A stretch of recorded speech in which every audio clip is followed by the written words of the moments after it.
হৃদয় তো প্রথম সিনেমাতেই ছক্কা মেরে দিয়েছে।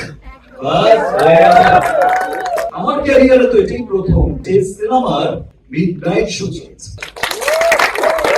প্রথমত আমি ধন্যবাদ জানাচ্ছি আমার দেশের সমস্ত মানুষকে, সর্বশ্রেণী পেশার মানুষকে, যারা তাদের ঈদের সময় তো বটে, ঈদ পরবর্তী সময় যখন নাকি অফিস আদালত সব ওপেন হয়ে গেছে, তাদের এই কর্মব্যস্ততার মধ্যেও তারা ছুটে আসছে সিনেমা দেখতে, আমাদের সিনেমা দেখতে, এবং এত ভালোবাসা দিচ্ছে, এত গুড রিভিউজ দিচ্ছে, এবং সবাই এত প্রশংসা করছে। তো এখানেই আমাদের টোটাল বরবাদ টিমের আমরা সাকসেস বলে মনে করি, সফলতা চলে আসে।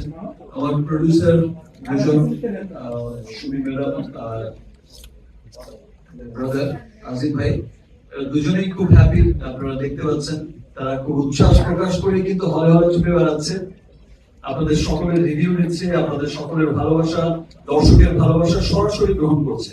সেই সাথে হৃদয় তো প্রথম সিনেমাতেই ছক্কা মেরে দিয়েছে।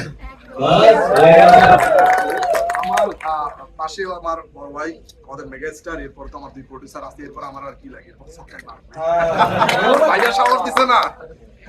তো খুব ভালো লাগছে যে আমরা যে কষ্ট করেছি বা কি করেছি না করেছি, কতটুকু করতে পেরেছি, যাদের জন্য সিনেমাটা বানিয়েছি তাদের প্রত্যেকের ভালো লাগছে। এবং এই প্রথম আমি কোন সিনেমায় দেখলাম, আমি সিনেমা হয়তো সরাসরি ঈদের সময়টা দেখতে আসি না, বিকজ আমি মনে করি যে আমার সিনেমাটা, সিনেমা হলে আমি যদি যাই, আমি হলে হলে ঘুরে বেড়াই, তাহলে আমার অডিয়েন্স যারা আছে, আমাকে ভালোবেসে যারা আমার সিনেমাটা দেখতে আসছে, আমার সিনেমা আমার সিনেমা যারা ভালোবেসে দেখতে আসছে, যে শাকিব খানের সিনেমা দেখতে যাবো, তারা হয়তো সিনেমাটা মনোযোগ দিয়ে দেখতে পারবে না, হয়তো আমাকে দেখবে, হয়তো এখানে ব্যস্ত হয়ে যাবে, হয়তো গণমাধ্যম আসবে, সংবাদ মাধ্যম আসবে, সিনেমাটা সিনটা মিস হয়ে যাবে।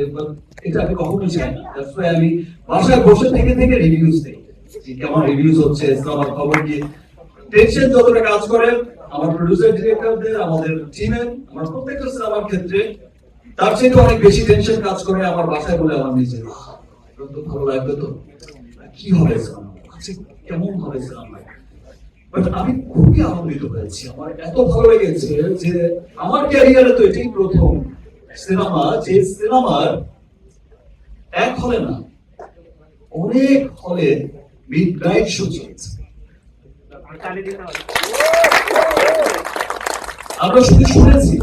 আমরা শুধু শুনেছি যে সাউথ সিনেমায় ভোরবেলা থেকে শো চলে, 24 আওয়ার্স শো চলে। আমরা যখন বিগ সুপারস্টারদের কথা শুনি, রজনীকান্ত বা আরো বড় বড় স্টারদের, তখন তাদের বেলায় শুধু শুনেছি, এই আজ পর্যন্ত শুনে এসেছি যে মিডনাইট শো চলে এসেছে, রাত 12টা থেকে রাত 1টা থেকে শো চলে। আমার ক্যারিয়ারের এই প্রথম সিনেমা, এবং আমি শুনিও নি কখনো যে বাংলাদেশের কোন সিনেমার কখনো মিডনাইট শো চলেছে, মানে রাত 12টা থেকে রাত 3টা পর্যন্ত, এবং একটা সিনেমা হলে না, সেটা মাল্টিপ্লেক্সেও চলেছে। এবং আমি ঢাকার এক মাল্টিপ্লেক্সে দেখেছি যে 3টা করে মিডনাইট শো দিয়েছে, ঢাকার বাইরের মাল্টিপ্লেক্সে দেখেছি মিডনাইট শো দিয়েছে সিঙ্গেল স্ক্রিন। যে আমি সবার সেনা অডিটোরিয়ামে একটা পেজ দেখলাম, শুটিং করতে করতে দেখালো যে সেখানে মিডনাইট শো, মানে অনেক সিনেমা হলে। আমি তখন বললাম সংখ্যাটা কত, সংখ্যাটা কিন্তু 15-20 এমন হয়ে যায় যে মিডনাইট শো চলছে।